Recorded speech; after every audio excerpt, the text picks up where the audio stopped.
ఈరోజు వీడియోలో మీకు ఒకటి చూపించాలనుకుంటున్నానండి. ఇప్పుడు ఇదంతా సీతాఫలాలు దొరికే సీజన్ కదా, చూడండి.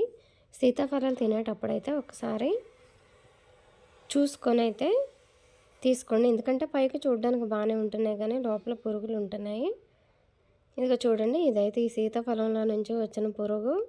ఇదైతే అక్కడి నుంచి ఇక్కడికి, ఇక్కడి నుంచి అక్కడికైతే ఎగురుతుంది. నేను ఇదే ఫస్ట్ టైం ఇలా ఈ పురుగులు ఎగరడం చూడడం అయితే. ముఖ్యంగా సీతాఫలాలు చాలా వరకు పై తొక్క తీసేసి ఆ తెల్లగున్న పార్ట్ని డైరెక్ట్గా తింటాం కదా, అలా తినొద్దండి. కొంచెం చూసుకొని తినండి. అలాగే చిన్నపిల్లలకి ఇచ్చేటప్పుడు ఒకటికి 10 సార్లు ఆలోచించి ఓపెన్ చేసి చూసి మరి పిల్లలకైతే పెద్దవాళ్ళే పెట్టండి. చూడండి, ఈ కాయ చూడడానికి ఎంత బాగుంది కదా. దీనిలో పట్టి చూస్తే సన్నటి తెల్ల పురుగులు అయితే ఉన్నాయండి. ఇది సీజన్ కాబట్టి ఇప్పుడు అందరూ ఇవే తింటారు కాబట్టి ఒక్కసారి తినేటప్పుడు ఒకసారి క్లియర్గా చూసుకొని తినండి. ఇదే